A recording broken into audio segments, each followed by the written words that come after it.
কয়েকটি কলেজের শিক্ষার্থীদের ভাঙচুর হামলায় যাত্রাবাড়ী ডেমরা রণক্ষেত্র সংঘর্ষে জড়িয়েছে স্থানীয়রাও, আহত অনেকে। এক মাস ঢাকায় ব্যাটারি চালিত রিকশা চলতে বাধা নিয়ে চেম্বার আদালতের আদেশ, আগারগাঁওয়ে আজও অবরোধ।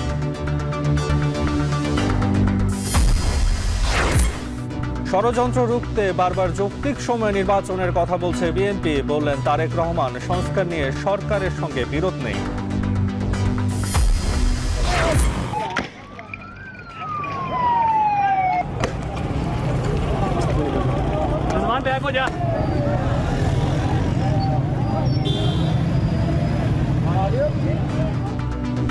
এবং ইমরান খানের মুক্তির দাবিতে উত্তাল পাকিস্তান, টিয়ার শেল ও ব্যারিকেড, সব শিক্ষা প্রতিষ্ঠান বন্ধ।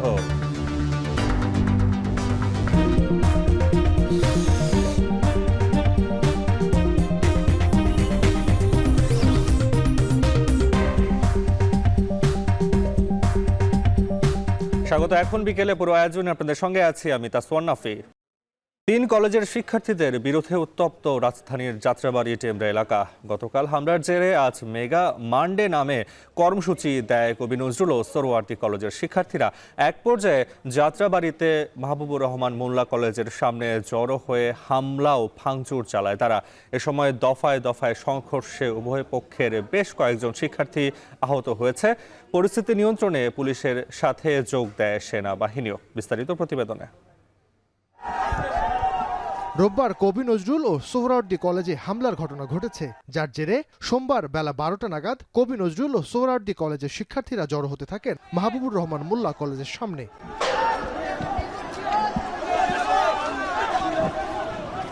দুই কলেজের প্রায় হাজারখানেক শিক্ষার্থী লাঠি সোটা নিয়ে যাত্রাবাড়ি এলাকায় ডক্টর মাহবুবুর রহমান মোল্লা কলেজে ভাঙচুর চালায়। এ সময় শিক্ষার্থীদের সঙ্গে সংঘর্ষে জড়িয়ে পড়ে 3 কলেজের শিক্ষার্থীরা। এক পর্যায়ে বেশ কিছু শিক্ষার্থী ভবনের ভেতরে আটকা পড়ে। দফায় দফায় সংঘর্ষের এক পর্যায়ে মাহবুবুর রহমান কলেজ ভবনের ভেতরেও সব ধরনের সরঞ্জাম ভাঙচুর করা হয়। এ সময় বন্ধ করে দেয়া হয় মোল্লা কলেজের প্রধান ফটক। এটা হচ্ছে অফিস আর কি, অফিস এরিয়া এটা। এখানে অফিসে আপনারা তো দেখতেই পাচ্ছেন যে প্রত্যেকটা জায়গাতেই আপনার হচ্ছে ভাঙাচোরা করা হয়েছে এবং একদম টপ ফ্লোর ওখানেও আপনার ভাঙাচোরা করা হয়েছে। চাইনিজ কুড়াল নিয়ে আসে, মানে রামদা, মানে দেশীয় অস্ত্রগুলো এগুলো। আমার এই প্রতিষ্ঠানকে ধ্বংস করার অধিকার তাদের নেই। আমাদেরকে আইন শৃঙ্খলা বাহিনীও সহযোগিতা করে নাই, কেন আজকে এই প্রতিষ্ঠান ধ্বংসস্তূপে পরিণত হবে? পরিস্থিতি খারাপ হতে থাকলে মোল্লা কলেজের সামনে পুলিশ আসে। শুরুতেই পুলিশ হিমশিম খেলেও পরে পরিস্থিতি নিয়ন্ত্রণে আনে সেনাবাহিনী। তার আগেই বেশ কিছু শিক্ষার্থী আহত হয়। সীমিত সাপোর্ট নিয়ে আমরা সর্বোচ্চ সেবা দেওয়ার চেষ্টা করতেছি। আমরা সর্বোচ্চ সেবা দেওয়ার চেষ্টা করছি। আমাদের কমিশনার স্যারের নেতৃত্বে আমাদের চেষ্টা অব্যাহত আছে। আমরা আশা করি, আপনাদের আশ্বস্ত করতে চাই, ঢাকাবাসীকে আশ্বস্ত করতে চাই অঞ্চলের নাগরিকদের, যে আমাদের সাথে থাকুন, আমরা শান্তি শৃঙ্খলার পক্ষে। এর আগে রোববার দুপুর 12টা থেকে ডক্টর মাহবুবুর রহমান মোল্লা কলেজের শিক্ষার্থীদের উপর হামলার প্রতিবাদে ঢাকা ও তার আশপাশের এলাকার 30টির বেশি কলেজের শিক্ষার্থীরা কবি নজরুল ও সোহরাওয়ার্দী কলেজের শিক্ষার্থীদের সঙ্গে সংঘর্ষে জড়ায়। নাইম আবির, এখন, ঢাকা। কয়েকটি কলেজের শিক্ষার্থীদের মধ্যে ব্যাপক ভাঙচুর, হামলা, সংঘর্ষের রণক্ষেত্রে পরিণত হয়েছে রাজধানী যাত্রাবাড়ি ও ডেমরা এলাকা। পূর্ববর্তী হামলার জেরে ভাঙচুর চালানো হয় যাত্রাবাড়ির মাহবুবুর রহমান মোল্লা কলেজে। পরে স্থানীয়দের সহযোগিতায় কবি নজরুল ও সোহরাওয়ার্দী কলেজের শিক্ষার্থীদের উপর চড়াও হয় মাহবুবুর রহমান মোল্লা কলেজের শিক্ষার্থীরা। এই মুহূর্তে সে এলাকায় আছেন সহকর্মী রাব্বি হোসেন, সরাসরি চলে যাচ্ছি তার কাছে। রাব্বি, আপনি কলেজের ভেতরে গিয়েছিলেন, সেখানকার ভেতরের পরিস্থিতি এবং সার্বিক পরিস্থিতি কেমন দেখছেন জানাবেন। নাফি, বর্তমানে যে পরিস্থিতি বিরাজ করছে সেটি অনেকটা শান্ত অবস্থাতে রয়েছে। দুপক্ষের মধ্যে যে সংঘর্ষ হয়েছিল, পাল্টা দেওয়া হয়েছিল, সেটি এখন বন্ধ রয়েছে। আইন শৃঙ্খলা রক্ষাকারী বাহিনীর, বিশেষ করে পুলিশ, সেনা সদস্য এবং র্যাপিড অ্যাকশন ব্যাটালিয়নের সহযোগিতায় এখন পরিস্থিতি অনেকটা নিয়ন্ত্রণে রয়েছে। তবে দুপক্ষের মধ্যে চাপা উত্তেজনা বিরাজ করছে, তারা দুপক্ষই দু জায়গায় অবস্থান এখন রয়েছে। আমি এখন ডক্টর মাহবুবুর রহমান মোল্লা কলেজের ঠিক ভেতরে রয়েছি। এটি তাদের যে প্রশাসনিক কার্যক্রম পরিচালনা করা হয় সেখানে শিক্ষার্থীতে এখানে মোটামুটি প্রতিটি তলাতেই প্রতিটি ভবনের রুমে ক্লাসরুমে পাশাপাশি যে অফিস কক্ষগুলো রয়েছে, চেয়ারম্যান যেখানে বসেন এই কলেজটির সেই কক্ষটি, পাশাপাশি অধ্যক্ষ যিনি বসেন সেই কক্ষটিকেও ব্যাপক পরিমাণে ভাঙচুর চালানো হয়েছে। পাশাপাশি এখানে বিভিন্ন যে সংগঠন রয়েছে, অর্থাৎ রোবার স্কাউট থেকে শুরু করে এই কলেজের স্বেচ্ছাসেবী সংগঠন বা এই সহশিক্ষামূলক যে সংগঠনগুলো রয়েছে সেগুলোর রুমগুলোতেও ভাঙচুর চালানো হয়েছে। পাশাপাশি এখানে যে ফ্যানগুলো রয়েছে, সিলিং ফ্যান, সেগুলো বাকিয়ে ফেলা হয়েছে, টেবিলগুলো ভাঙচুর করা হয়েছে, বিভিন্ন আসবাবপত্র নথি সেগুলোকে ছিঁড়ে ফেলা হয়েছে, ভাঙা হয়েছে। আমরা কোথাও কোথাও আগুনের সূত্রপাত দেখেছি, আগুন জ্বালানো হয়েছে খাতাপত্রতে। পাশাপাশি শিক্ষার্থীদের যেখানে এই ইউনিফর্ম বানানো হয় বা তাদের যে পোশাকের যে কাপড়গুলো রাখা হয়েছে সেখানেও আমরা দেখেছি ধ্বংসযজ্ঞ চালানো হয়েছে। অর্থাৎ পূর্ব ঘটনার জেরেই কিন্তু এই পাল্টা ঘটনাটি আসলে ঘটেছে। এবং গতকাল যেহেতু এই সোহরাওয়ার্দী কলেজ ও কবি নজরুল কলেজে হামলা ভাঙচুর ঘটেছে, সেই কারণে সেই কলেজের শিক্ষার্থীরা আজকে এখানে এসে এই কলেজে ভাঙচুর করেছেন, হামলা করেছেন। এবং পুরো কলেজটিতে আমরা দেখেছি যে প্রথম তলা থেকে শুরু করে উপরতলা পর্যন্ত সবখানেই ভাঙচুর করা হয়েছে এবং গুরুত্বপূর্ণ কিছু নথি আমরা দেখেছি, শিক্ষার্থীদের প্রবেশপত্র, রেজাল্ট শিট, পাশাপাশি ভর্তির যে তথ্য থাকে, যে কাগজগুলো রয়েছে সেই কাগজগুলোকেও ছিঁড়ে ফেলা হয়েছে এবং এখানে পানি ঢালা হয়েছে। যেহেতু আগুন জ্বালানো হয়েছিল সেক্ষেত্রে সবগুলোই ভিজে গিয়েছে, নষ্ট হয়ে গিয়েছে। পাশাপাশি বোর্ডেও দেখেছি হার্ডবোর্ডগুলো আসলে ভাঙা হয়েছে, ক্লাসরুমে ভাঙচুর চালানো হয়েছে। বিশেষ করে অফিস কক্ষগুলোতে আসলে বেশি ভাঙচুর চালানো হয়েছে, যেখানে গুরুত্বপূর্ণ নথি থাকে, কিছু আসবাবপত্র ছিল, চেয়ার ছিল, টেবিল ছিল, সব কিছুতে আসলে অল্প অল্প করে ভাঙচুর চালানো হয়েছে। এবং সেক্ষেত্রে এখন কিছুক্ষণ আগে এই কলেজের প্রশাসন ব্রিফিং করেছেন, বলেছেন 60 থেকে 70 কোটি টাকার আনুমানিক তারা ক্ষতি হয়েছে বলে ধারণা করছেন। তবে পরবর্তীতে আরও বিস্তারিত তারা বলবেন বলে আমাদেরকে জানিয়েছেন। এই ছিল আমার কাছে এখন পর্যন্ত সবশেষ খবর। দুপুরের দিকে কয়েকটি কলেজের সংঘর্ষের কারণে যাত্রাবাড়ি এবং ডেমরা এলাকায় রণক্ষেত্রের পরিস্থিতির খবর জানাতে যুক্ত ছিলেন রাব্বি হোসেন। এদিকে যাত্রাবাড়ির সংঘর্ষের ঘটনায় ঢাকা মেডিকেলে চিকিৎসা নিচ্ছেন অন্তত 10 জন। সেখানে আছেন আরেক সহকর্মী মাঝার মাহবুব। অনেকেই আহত হয়েছেন, 10 জন শুনছিলাম। এখন যারা আহত হয়েছে তারা সবাই কি শিক্ষার্থী কিনা জানাবেন? এছাড়া তাদের শারীরিক অবস্থা কেমন?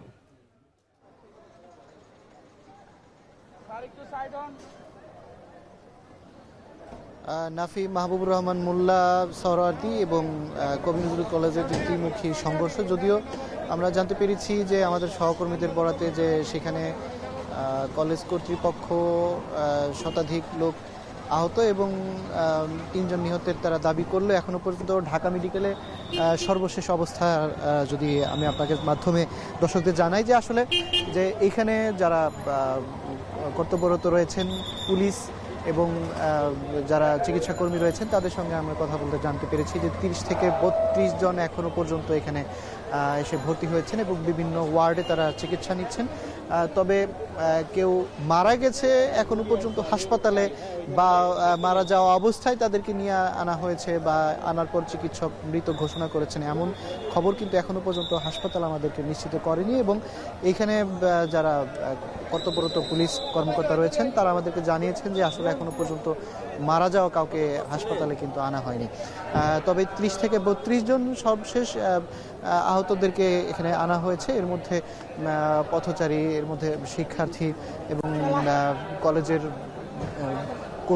কর্মচারী সহ আসলে বেশ কয়েকজনকে আনা হয়েছে এবং যাদের মধ্যে যে বড় ধরনের যেই আহত বা বড় ধরনের যে মুমূর্ষ অবস্থায় তেমনটাও কিন্তু আমাদেরকে পুলিশ নিশ্চিত করতে পারেনি।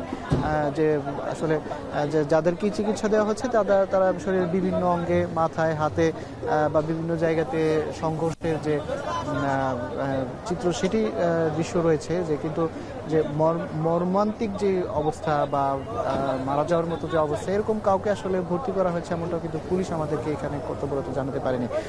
আরেকটি বিষয় আসলে যে আমরা জানতে পেরেছি যে গণমাধ্যমকে কলেজ কর্তৃপক্ষ, মাহবুবুর রহমান মোল্লা কলেজ কর্তৃপক্ষ কিন্তু এখনো তারা কোনোভাবেই নিশ্চিত করতে পারেনি যে তারা যে দাবি করছে তাদের 3 জন শিক্ষার্থী নিহত হয়েছে তারা আসলে কোন হাসপাতালে চিকিৎসা নিচ্ছেন বা তাদের মরদেহ কোথায় রয়েছে, বা পুলিশের পক্ষ থেকেও কিন্তু আসলে গণমাধ্যমকে তেমনটা কিন্তু এখন জানানো হয়নি যে নিশ্চিত করে যে আসলে কজন মারা গেছেন বা কোথায় তাদেরকে রাখা হয়েছে।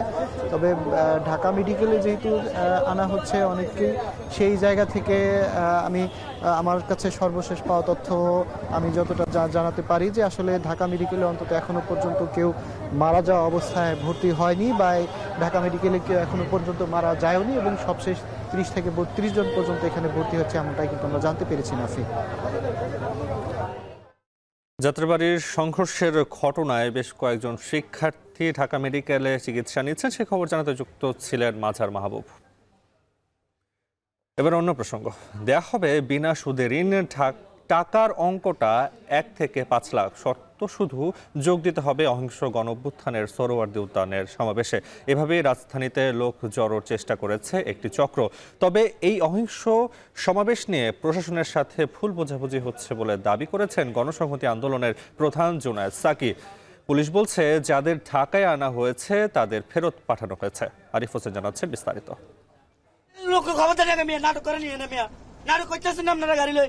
কথা ঠিক করি কোন না ড্রাইভার লোক কথা ঠিক করি কোন জায়গায় যাইতো। অহিংস গণঅভ্যুত্থানের সমাবেশ কোথায়? ঢাকা বিশ্ববিদ্যালয়ে এসে খুঁজছে লাকসাম থেকে আসা এই গাড়ির চালক। কোন জায়গায় গাড়িটা যাইবো? দফায় দফায় ফোন করেও খুঁজে পাচ্ছেন না সমাবেশ স্থল। এই গাড়ির দায়িত্বে থাকা মোহাম্মদ সাইফুল যোগাযোগ করার চেষ্টা করছেন আয়োজকদের সাথে। কোথায় তারা? আর গাড়ির লোক আছে তো, হাতে এলো মানে মেয়ে নিয়ে মানে হাতে ভর্তি করাইছে মানুষ। কত টাকা করে নিচ্ছে? 440 টাকা, ঠিক আছে নি? 20 টাকা হইলো ফর্ম খরচ আর 420 টাকা গাড়ি ভাড়া। কিসের সমাবেশ? আয়োজককে প্রশ্ন বছর 30-এর যুবক ফারুকের কাছে। জানালেন ঋণের কথা বলে নিয়ে আসা হয়েছে লাকসাম উপজেলা থেকে। 1 লাখ টাকা যদি আমরা দেয় মানে 8 বছর 4 মাসে ফুজন মানে সুদ নেই, এই কারণে আমরা আসছি, বুঝেননি? দিবে কিনা? দিবে আমার মামু আমাদের কার্ড নিছে। একই অবস্থা অন্যদেরও। গাড়িতে থাকা 64 যাত্রীর অধিকাংশই মহিলা। গাড়ি ভাড়া 400 টাকা, আর ফর্ম পূরণের জন্য 20 টাকা দিয়ে ঢাকায় এসেছেন তারা। মিটিং যদি পাস হয় তো হারে টাকা দিব, তো লোন সাপ্লাই করব। টাকা দিবে আমাদের। কয় টাকা করে দিবে এটা তো জানি না কয় টাকা করে। সবার মুখে একই কথা, সমাবেশে যোগ দিলেই পাওয়া যাবে বিনা সুদে লোন। প্রতারিত হয়ে নিয়েছেন ফিরে যাওয়ার সিদ্ধান্ত। অনানসে ঢাকা কোন জায়গায় মিটিং করবো এটা তো জানি না, কারণ আমরা বসে রয়েছি, মিটিং শেষ হবো আবার আমরা চলে যাবো। একই অবস্থা নারায়ণগঞ্জ থেকে আসা এই গাড়ির অনেক যাত্রীদের। সমাবেশে যোগ দিলেই মিলবে 1 থেকে 5 লাখ টাকার লোন, যার লোভে এই যে নিম্ন আয়ের মানুষগুলো ছুটে এসেছেন টিএসসিতে। আসলে কি লোন মিলবে? কে দিবে? এখানকার কেউই জানেন না এর উত্তর। না ভাই, টাকা ভাই না ভাই, ওই আমাকে লোন দিব।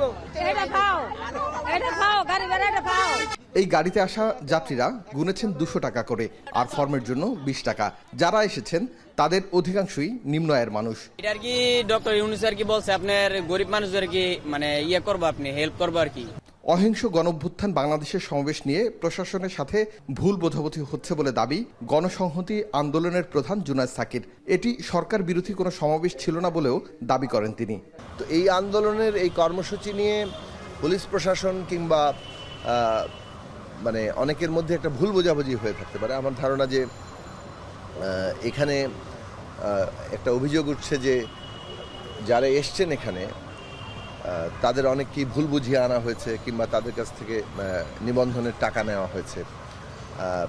এই বিষয়গুলো তথ্যগতভাবে আমি পুরোপুরি নিশ্চিত নই। বিনা সুদে লোন দেয়া হবে এই গুজব ছড়িয়ে সমাবেশের নামে সাধারণ মানুষকে ঢাকায় নিয়ে আসা হয়েছে বলে জানিয়েছে পুলিশ। যারা এসেছিলেন তাদের পাঠিয়ে দেওয়া হয়েছে। যখন গাড়ি ভর্তি করে আমাদের গ্রামের মা বোনরা যারা এই যে প্রতারণার ফাঁদে পা দিয়েছে তারা আসছে, তাদের কিন্তু আমরা দাঁড় করিয়ে 2-3টা গাড়ি একসাথে দাঁড় করিয়ে আমরা কিন্তু বুঝিয়েছি যে এই বিষয়। পরে তারা বুঝতে পারছে যে আমরা তো এত কিছু জানি না। আমরা ভাবছি যে আমাদের এখানে আসলেই, তারা তো সমাবেশ বোঝে না, বলে মিটিং, যে মিটিংয়ে আসলেই আমাদের টাকা দেওয়া হবে। বিদেশ থেকে পাচার হওয়া টাকা ফেরত এনে বিনা সুদে লোন দেওয়ার প্রলোভনের আড়ালে কোনো রাজনৈতিক উদ্দেশ্য আছে কিনা তা খতিয়ে দেখার দাবি সাধারণ মানুষের। আরিফ হোসেন, এখন, ঢাকা। টাকা দিয়ে ঢাকায় লোক জমানোর চেষ্টার অভিযোগে ঢাকা আরিচা মহাসড়কে চেকপোস্ট বসিয়েছে পুলিশ। সন্দেহজনক যাত্রীদের করা হচ্ছে জিজ্ঞাসাবাদ। সাভারের ঢাকা আরিচা মহাসড়ক থেকে আরও জানিয়েছেন হুমায়ুন কবির। বিদেশে পাচার করা অর্থ ফিরিয়ে এনে জনপ্রতি 1 লাখ টাকা করে ঋণ দেওয়া হবে এমন কথা বলে গ্রামাঞ্চল থেকে সাধারণ মানুষদের ঢাকায় জড়ো করে শাহবাগে একটি সমাবেশ করার জন্য চেষ্টা করার অভিযোগ উঠেছে অহিংস গণ অভ্যুত্থান নামে একটি সংগঠনের বিরুদ্ধে। গতকাল রাত থেকেই তারা বিভিন্ন গণপরিবহন, হাইস এবং প্রাইভেট কার করে কিন্তু গ্রামাঞ্চল থেকে ঢাকায় কিছু মানুষকে নিয়ে এসেছেন এবং তাদেরকে কিন্তু পুলিশ এবং ছাত্র জনতা কিন্তু বুঝিয়ে শুনিয়ে ফেরত পাঠিয়েছে এবং কোনো রকম বিশৃঙ্খল ঘটনা যাতে শাহবাগে ঢাকায় ঢুকে সৃষ্টি করতে না পারে সেই লক্ষ্যে কিন্তু তাদের এই ঢাকায় প্রবেশ ঠেকাতে আমিনবাজারে কিন্তু পুলিশ চেকপোস্ট দিয়েছে এবং তারা কিন্তু সকাল থেকে এখানে এই চেকপোস্টের মাধ্যমে যান চলাচল নিয়ন্ত্রণ করছে এবং সকাল থেকে তাদের চেকপোস্টের মাধ্যমে কিন্তু এ পর্যন্ত 5টি গাড়িকে তারা গণপরিবহনকে আটক করেছে, যেগুলোতে করে দেশের বিভিন্ন অঞ্চল থেকে কিন্তু ঢাকায় এই সমাবেশে যোগ দেওয়ার জন্য কিন্তু তারা এখানে এসেছিলেন। তারা যেসব গণপরিবহনের ভিতরে যাদেরকে পাওয়া গেছে পুলিশ বলছে তারা অত্যন্ত সহজ সরল এবং গ্রাম থেকে তাদেরকে ভুল বুঝিয়ে নিয়ে আসা হয়েছিল। আমরা তাদেরকে পরে ঢাকায় ঢুকতে না দিয়ে গ্রামে ফেরত পাঠিয়ে দিয়েছি। পুলিশ বলছে সন্ধ্যা পর্যন্ত তাদের এই চেকপোস্ট অব্যাহত থাকবে এবং ঢাকায় ঢুকে যাতে কেউ বিশৃঙ্খল পরিস্থিতি সৃষ্টি করতে না পারে সেই লক্ষ্যে পুলিশ অত্যন্ত সজাগ রয়েছে। আমিনবাজারের পুলিশ চেকপোস্ট থেকে আমার কাছে এই ছিল সর্বশেষ। ঢাকা মহানগরীতে ব্যাটারি চালিত রিকশা চলাচল বন্ধে হাইকোর্টের আদেশ আপিল বিভাগের চেম্বার আদালত 1 মাসের স্থিতাবস্থা দিয়েছেন। পাশাপাশি 1 মাসের মধ্যে রুলের শুনানি নিষ্পত্তি করতে বলা হয়েছে। এদিকে ব্যাটারি চালিত রিকশা চালকদের সাথে বৈঠক শেষে ডিএমপি কমিশনার বলেন আদালতের সিদ্ধান্ত মেনেই পরবর্তী পদক্ষেপ নেওয়া হবে। সাজিদ আরাফাতের প্রতিবেদন। ব্যাটারি চালিত রিকশার দৌরাত্ম বন্ধ হওয়া না হওয়া নিয়ে চলছে দোলাচল। আদালতের আদেশ উপেক্ষা করে বিভিন্ন স্থানে রাস্তা আটকে চলছে আন্দোলনও। নিত্য নৈমিত্তিক এই আন্দোলনে ভোগান্তি যেন চরমে। যেমন বাস্তবতায় আগারগাঁও সহ বিভিন্ন স্থানে যখন আন্দোলন চলমান তখন ব্যাটারি চালিত অটোরিকশা চালক সমিতির নেতৃবৃন্দের সাথে বৈঠকে বসেন ডিএমপি কমিশনার। বৈঠকে অংশ নিয়ে রিকশা, ভ্যান ও ইজি বাইক শ্রমিক ইউনিয়নের সদস্যরা তুলে ধরেন বিভিন্ন দাবি দাওয়া।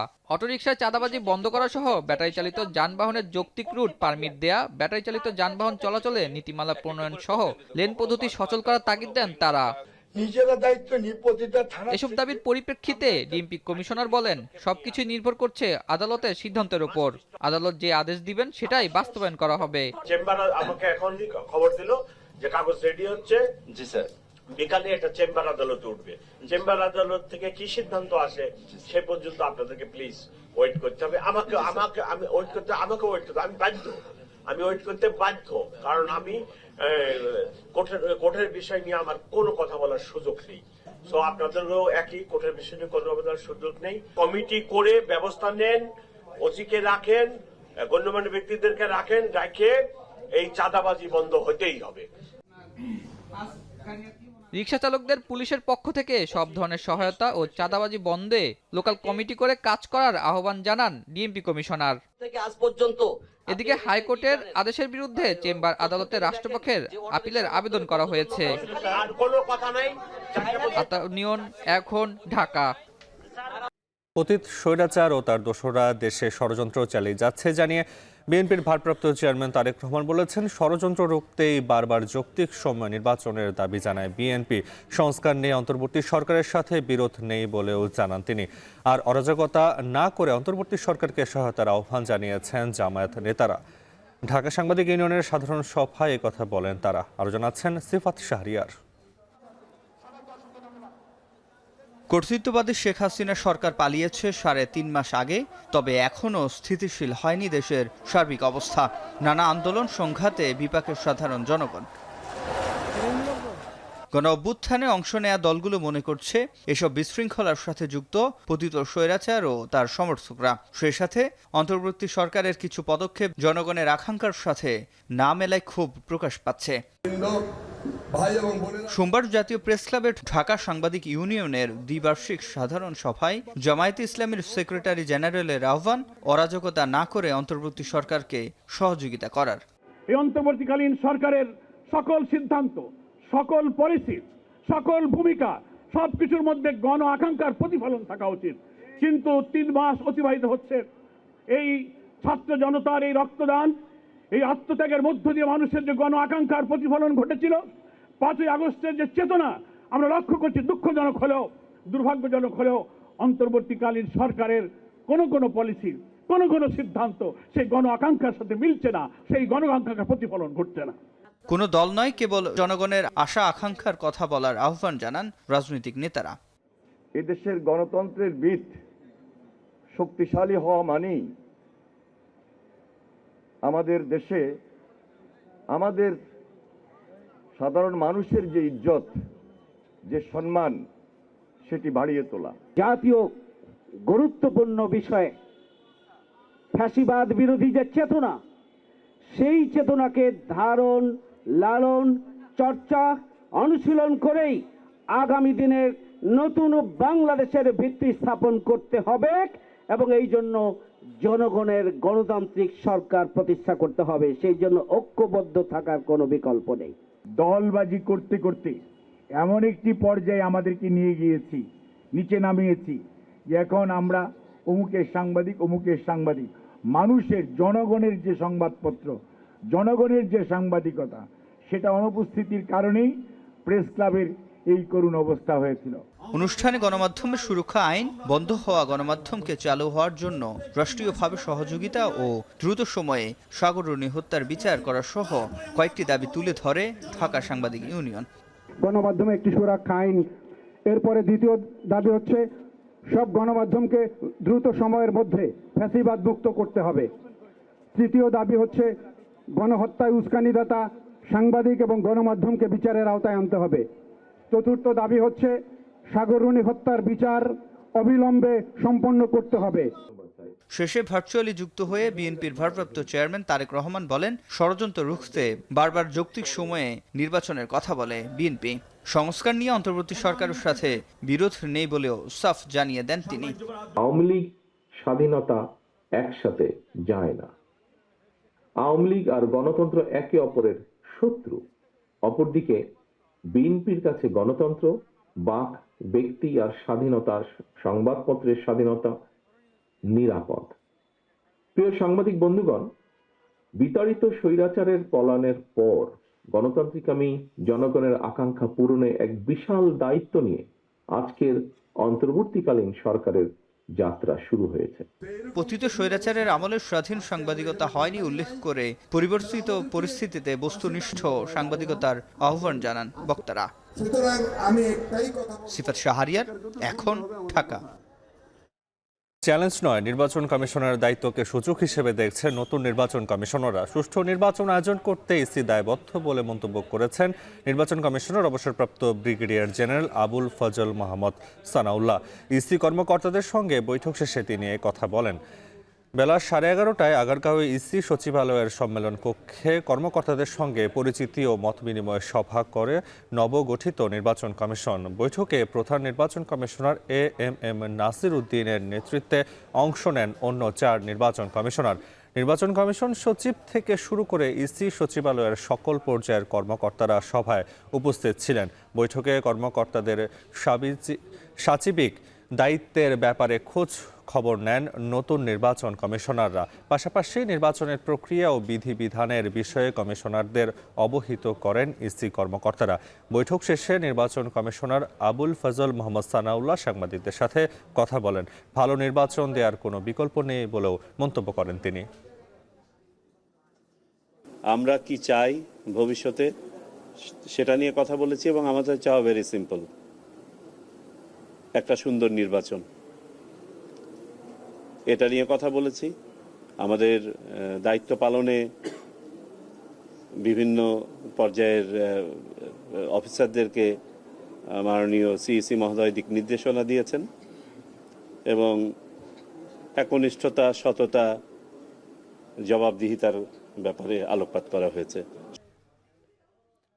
মন্ত্রণালয়ের শৃঙ্খলা ফেরাতে সময় ব্যয় হয়ে যাচ্ছে, তাই দ্রুত প্রকল্প বাস্তবায়নে নজর দেওয়া সম্ভব হচ্ছে না বলে জানিয়েছেন পরিকল্পনা উপদেষ্টা ওয়াহিদ উদ্দিন মাহমুদ। আওয়ামী সরকারের আমলে নেয়া বিভিন্ন প্রকল্পের পরিচালকদের দুর্নীতি ও পালিয়ে যাওয়ার কারণে অগোছালো চলমান প্রকল্পেও সচল করতে সময় লাগছে বলে জানান তিনি।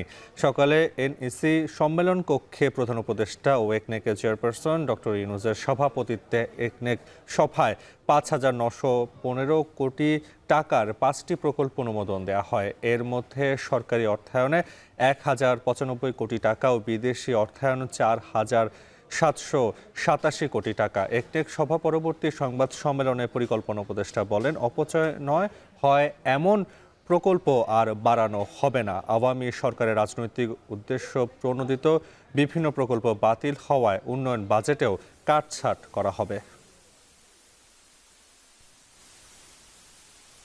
যেগুলো চলতি প্রকল্প ওগুলো তো চলমান রাখতে একটু সময় লাগছে, আর আমরা এই মন্ত্রণালয়গুলো তো এখনো ঠিক সুস্থির অবস্থায় পৌঁছেনি। কাজেই নতুন প্রকল্প তৈরি করা এবং সেগুলোর জন্য সময় দিতে হয় তো, এবং আমরা তো অন্য রাজনৈতিক সরকারের আমলে একটা বরং উল্টো সমস্যা হয় যে প্রত্যেক উন্নয়ন বাজেটে অনেক নতুন প্রকল্প অন্তর্ভুক্ত হয়ে প্রকল্পের সংখ্যা অনেক বেড়ে যায়। আমাদের বরং প্রকল্পের সংখ্যা কমে যাচ্ছে। সংশোধিত ট্রাইব্যুনাল আইনের ফলে 3 বাহিনীর সাথে পুলিশ, র্যাব সহ আইনশৃঙ্খলা বাহিনীর অপরাধকেও আনা যাবে আন্তর্জাতিক অপরাধ ট্রাইব্যুনালের আওতায়। একই সাথে আসামি বিদেশি হলেও ট্রাইব্যুনালে বিচার করা যাবে বলে জানিয়েছেন প্রসিকিউটর গাজী MH তামিম। যদিও এই আইনে রাখা হয়নি কোনো দলের বিচার করার ক্ষমতা। বিস্তারিত মশির অনিকের প্রতিবেদনে। 2010 সালে আন্তর্জাতিক অপরাধ ট্রাইব্যুনাল প্রতিষ্ঠার পর থেকে এই আইন নিয়ে বিতর্ক ছিল নানা মহলে। জুলাই আগস্টের পর আবারও আলোচনা হয় ট্রাইব্যুনাল আইনকে ঘিরে। এই আইনকে আন্তর্জাতিক মানসম্মত করতে মতামত নেওয়া হয় দেশি আন্তর্জাতিক ব্যক্তি ও সংস্থার। আলোচনায় ছিল জুলাই গণহত্যায় জড়িত দল হিসেবে আওয়ামী লীগের বিচার নিয়ে। সোমবার নতুন অধ্যাদেশ নিয়ে গণমাধ্যমে কথা বলেন ট্রাইব্যুনালের প্রসিকিউশন। তিনি বলেন, ত্রুটিপূর্ণ আইন সংশোধনের মাধ্যমে উভয় পক্ষের ন্যায় বিচার নিশ্চিত করা হবে। আসামি ও রাষ্ট্রপক্ষ চাইলে বার কাউন্সিলের অনুমোদন সাপেক্ষে বিদেশি আইনজীবী নিয়োগের বিধান রাখা হয়েছে।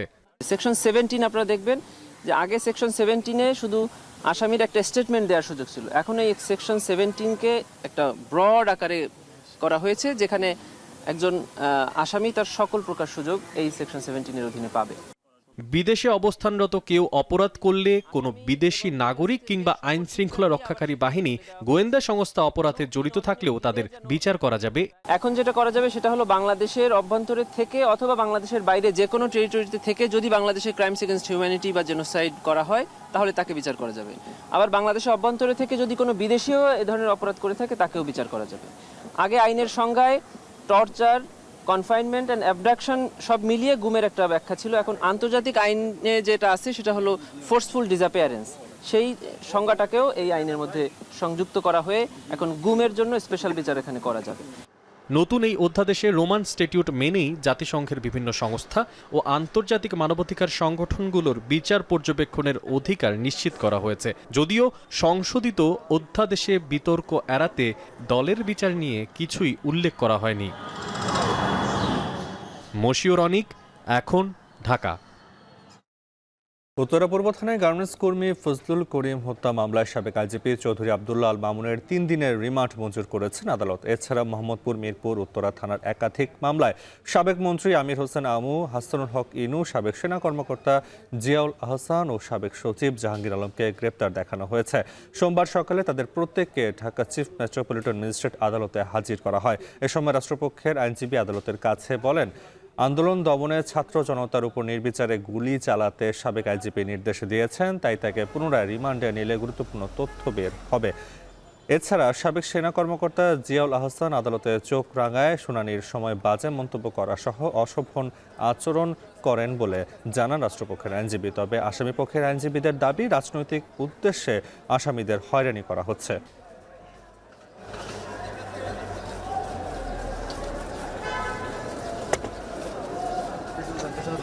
জুলাই যে বিপ্লব আন্দোলন, এই আন্দোলনকে দমানোর জন্য যিনি সর্বোচ্চ ভূমিকা পালন করেছেন সাবেক আইজিপি আব্দুল্লাহ আল মামুন, পুলিশের সর্বোচ্চ পদ থেকে জুলাই বিপ্লব এবং ছাত্র জনতা যে আন্দোলন, এই আন্দোলনকে দমানোর জন্য যে নির্বিচারে পুলিশ গুলি করে হত্যা করেছে, সে হত্যার সঙ্গে তার প্রত্যক্ষ জড়িত এবং তার ষড়যন্ত্র রয়েছে।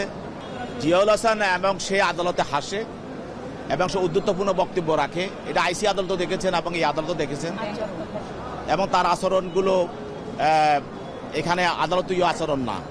প্রসিকিউশন তাকে 10 দিনের রিমান্ড দেওয়ার জন্য দাবি করে। আমরা সেই প্রেক্ষিতে আমরা তার বক্তব্যে আমরা বলছি যে ওনার 10 দিনের রিমান্ডে নেওয়ার কোনো যৌক্তিকতা নাই। উনি একজন পুলিশ বাহিনীর প্রধান আইজিপি ছিলেন এবং ওনার ভূমিকা এই ফিল্ড লেভেলে না।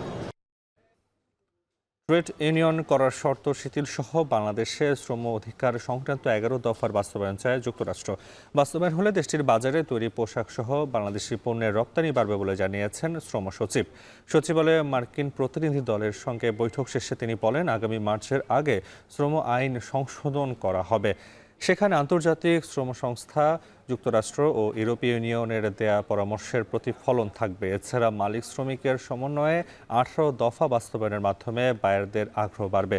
এই মুহূর্তে তৈরি কোনো ফ্যাক্টরিতে শ্রমিক অসন্তোষ নেই জানিয়ে তিনি বলেন, নতুন করে অসন্তোষ তৈরি হলে ব্যবস্থা নেওয়া হবে। কি সেফটি ইস্যু, আমাদের হেলথ ইস্যু, তারপর তাদের ইন্স্যুরেন্সের কথা বলা হচ্ছে, সেই জায়গাগুলোতে আমরা তাদের কাছ থেকে আমরা টেকনিক্যাল সাপোর্ট চেয়েছি এবং আমার মনে হয় যে এখানে তারা আমাদের সাথে কাজ করতে চায়, আমরাও তাদের সাথে কাজ করতে চাই। এখানে কোনো দূরত্ব নাই, একটা জায়গায় আছে, ট্রাস্ট বিল্ডিংটা দরকার এবং সেই ট্রাস্ট বিল্ডিংয়ের ক্ষেত্রে যদি বলেন এখন এটা অনেক তলানিতে আছে এবং আমরা যখন কাজগুলো যেটা কমিট করছি সেটা যদি ট্রান্সপারেন্ট ওয়েতে আমি এটা ডেলিভার করতে পারি, আমি বিশ্বাস করি যে সেই ট্রাস্টটা বিল্ড হবে এবং আমাদের যেটা এক্সপোর্ট বা বিদেশিদের যে কনসার্ন আমাদের বিষয়ে আদার্স ইস্যু, হিউম্যান রাইটস থেকে শুরু করে যা যা আছে এগুলো সব কিছুই আপনার এটা আমরা অ্যাড্রেস করতে পারবো বলে আমার বিশ্বাস। শীতে দেশ জুড়ে ডেঙ্গু পরিস্থিতি স্বাভাবিক হতে দেখা গেলেও এবছর নভেম্বরের শেষেও পরিস্থিতি ভিন্ন। কোনো দিন ডেঙ্গুতে মৃত্যুর রেকর্ড করছে। অন্যদিকে চিকিৎসকরা বলছেন ভর্তি রোগীরা ঢাকাসহ আশপাশের কয়েকটি এলাকা থেকে আসছেন। বিস্তারিত দেলাওয়ার দোলনের প্রতিবেদনে। বাতাসে শীতের আমেজ। শীত আসতেই বাড়ে কিউলিক্স মশার প্রাদুর্ভাব, কমে আসে অ্যাডিস মশা। কিন্তু এবার নভেম্বরের চিত্র ভিন্ন।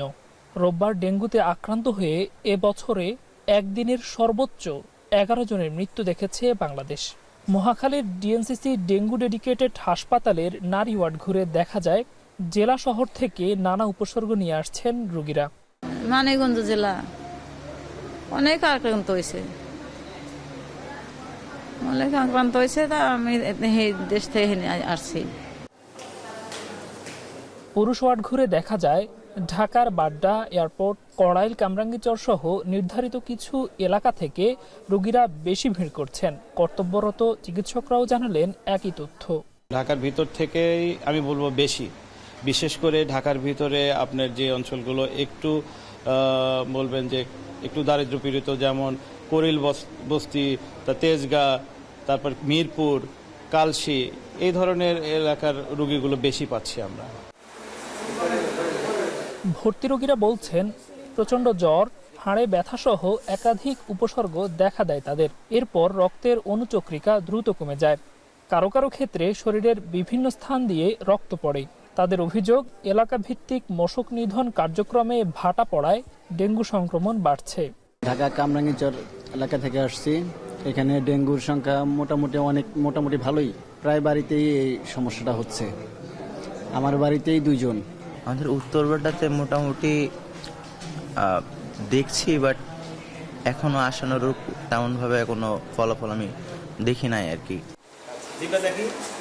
চিকিৎসকরা বলছেন সকল ডেঙ্গু রোগীর ক্ষেত্রে হাসপাতালে ভর্তির প্রয়োজন নেই। জ্বর দেখা মাত্রই অনেকেই ভুল ওষুধ খেয়ে অসুস্থ হয়ে পড়েন, তাদের ঝুঁকি বাড়ে। ডেঙ্গু জ্বর হলেই যে ভর্তি হতে হবে এমন নয়। আমাদের গাইডলাইন অনুযায়ী যে ডেঙ্গু ফিভারের সাথে কিছু যদি ওয়ার্নিং সাইন থাকে, যদি কারো অতিরিক্ত বমি, অতিরিক্ত পাতলা পায়খানা, প্রেশার কমে যাচ্ছে বা পেশেন্টের কোথাও দিয়ে রক্তপাত হচ্ছে, সেই ক্ষেত্রে আমরা ভর্তি হতে বলি। গবেষকরা বলছেন জলবায়ু পরিবর্তন, অ্যাডিস মশার ঘনত্বে ডেঙ্গু রোগীর সংখ্যা জ্যামিতিক হারে বাড়ছে। সমন্বিত মশক ব্যবস্থাপনার বিজ্ঞানভিত্তিক প্রয়োগের উপর জোর দেন তারা। দেলোয়ার দোলন, এখন, ঢাকা। এবার আন্তর্জাতিক। পিটিআই নেতা ইমরান খান সহ দলের অন্যান্য কারাবন্দী নেতাদের মুক্তির দাবিতে টানা দ্বিতীয় দিনের মতো উত্তাল গোটা পাকিস্তান। টিয়ারশেল নিক্ষেপ ও ব্যারিকেড দিয়েও থামানো যাচ্ছে না এই গণ আন্দোলন। উত্তেজনা বাড়তে থাকা ইসলামাবাদ ও রাওয়ালপিন্ডির সব শিক্ষা প্রতিষ্ঠান আজ বন্ধ রাখা হয়েছে। এমনকি বেলারুশের প্রেসিডেন্টের সফরকালে অপ্রীতিকর ঘটনা এড়াতে ইসলামাবাদের 33টি গুরুত্বপূর্ণ প্রবেশ পথে অতিরিক্ত কর্মী মোতায়েন করা হয়েছে। বিস্তারিত জানাচ্ছেন তৌহিদুর রহমান। স্লোগানে স্লোগানে উত্তাল পাকিস্তান। জোরালো হচ্ছে দেশটির সাবেক প্রধানমন্ত্রী ও পিটিআই নেতা ইমরান খান সহ দলের অন্যান্য কারাবন্দী নেতাদের মুক্তির দাবি। 144 ধারা জারিসহ গতকাল প্রবেশ ও বহির্গমন পয়েন্টগুলো আটকে দেওয়ার পাশাপাশি টিয়ারশেল নিক্ষেপ করেও রাজধানী ইসলামাবাদ অভিমুখে ইমরান ভক্তদের বিক্ষোভ যাত্রা থামাতে পারছে না প্রশাসন। রোববার সারাদিন পর একটি উত্তপ্ত রাত পেরিয়ে সোমবার সকাল থেকেও অব্যাহত রাজধানীর পথে পিটিআই নেতা ও সমর্থকদের বিক্ষোভ যাত্রা। খাইবার পাখতুনখোয়ার মুখ্যমন্ত্রী আলী আমিন গন্ডাপুরের নেতৃত্বে রাজধানীর দিকে এগিয়ে যাচ্ছে হাজার হাজার মানুষ। এই বহরে যুক্ত হয়েছেন পিটিআই প্রতিষ্ঠাতা ইমরান খানের স্ত্রী বুশরা বিবিও। অনেক স্থানে পুলিশের সঙ্গে ধাওয়া পাল্টা ধাওয়া ও গোলাগুলির খবরও পাওয়া গেছে।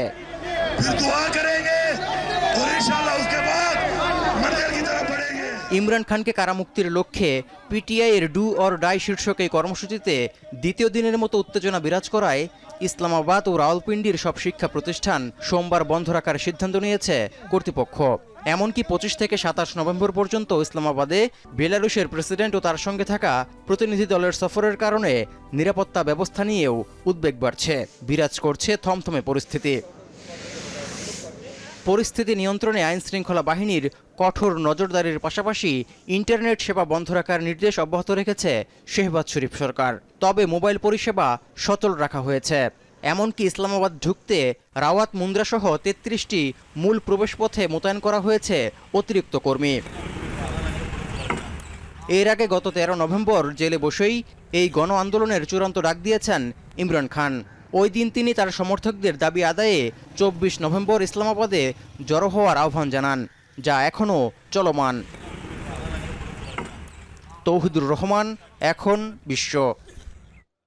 সাফ নারী ফুটবল জয়ী ময়মনসিংহের কলসিন্দুরের 6 কিশোরী ফুটবলারকে সংবর্ধনা দেওয়া হচ্ছে। এ নিয়ে আরও জানাতে জেলার ধুবাউড়া খেলার মাঠ থেকে যুক্ত হয়েছেন হারুনুর রশিদ। হারুন, কিশোরী ফুটবলারদের সংবর্ধনা ঘিরে স্থানীয়দের মাঝে উৎসাহ কেমন দেখছেন জানাবেন।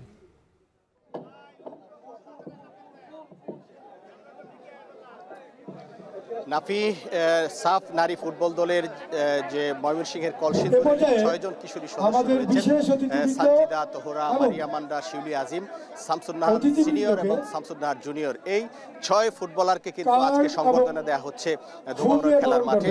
এখানে কীর্তিমান কিশোরী ফুটবলার সংবর্ধনা আয়োজক কমিটি এই সংবর্ধনা অনুষ্ঠানের আয়োজন করে। আমরা দেখতে পাচ্ছি যে এই সংবর্ধনাকে ঘিরে কিন্তু ব্যাপক উচ্ছ্বাস এবং উদ্দীপনা উৎসাহ বিরাজ করছে এই ধুবাউড়া খেলার মাঠে। আমরা দেখেছি যে এই সংবর্ধনা অনুষ্ঠান শুরু হওয়ার বেশ আগে থেকেই কিন্তু এই যারা দর্শক রয়েছেন বা স্থানীয় লোকজন রয়েছেন তারা কিন্তু এই সংবর্ধনা অনুষ্ঠানে এসে যোগ দিয়েছেন এবং কিছুক্ষণ আগে যে 6 জন ফুটবলারকে সংবর্ধনা দেওয়া হচ্ছে ফুটবল কন্যা, তাদেরকে কিন্তু বিশেষ সংবর্ধনা দিয়ে রাস্তা থেকে গার্লস গাইড এবং স্কাউটের সদস্যরা তাদেরকে অভিবাদন জানিয়ে কিন্তু এই যে সংবর্ধনা মঞ্চ সেখানে নিয়ে এসেছেন এবং এই মুহূর্তে ফুটবল দলের সদস্যরা কিন্তু মঞ্চে রয়েছেন, তারা এক পাশে বসে অবস্থান করছেন এবং আজকের যে আয়োজন, এই আয়োজনে কিন্তু বিশেষ আকর্ষণ হিসেবে উপস্থিত হয়েছেন জাতীয় ফুটবল দলের সাবেক অধিনায়ক আমিনুল হক উপস্থিত হয়েছেন এবং ব্রাদার্স ইউনিয়ন ফুটবল ক্লাবের চেয়ারম্যান ইশরাক হোসেন এসে উপস্থিত হয়েছেন।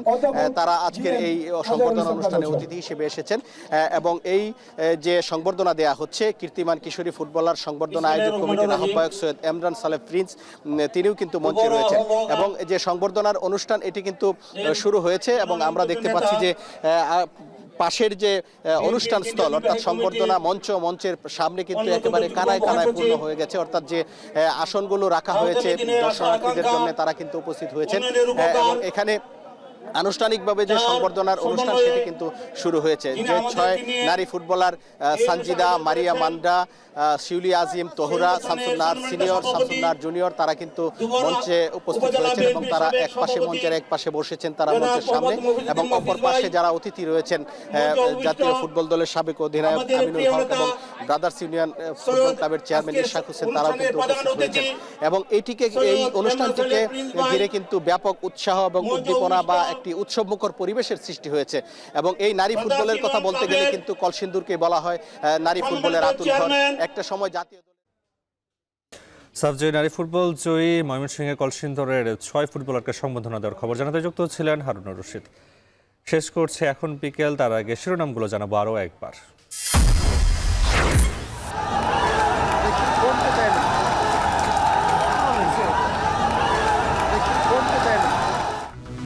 তিন কলেজের শিক্ষার্থীদের সংঘর্ষে উত্তপ্ত যাত্রাবাড়ি ডেমরা, মোল্লা কলেজে ব্যাপক ভাঙচুর, আহত 30 শিক্ষার্থী।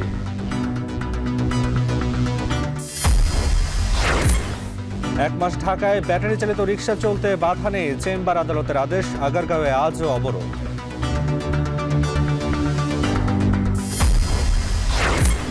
ষড়যন্ত্র রুখতে বারবার যৌক্তিক সময়ে নির্বাচনের কথা বলে বিএনপি, বললেন তারেক রহমান সংস্কার নিয়ে সরকারের সঙ্গে বিরোধ নেই।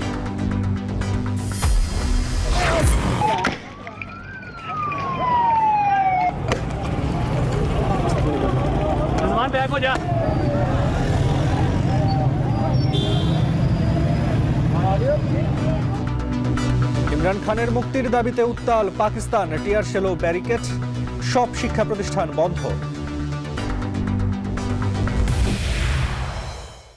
এ ছিল এখন বিকেলের আয়োজন। এখন টেলিভিশন ওয়েবসাইটে দেখতে ভিজিট করুন www.ekon.tv।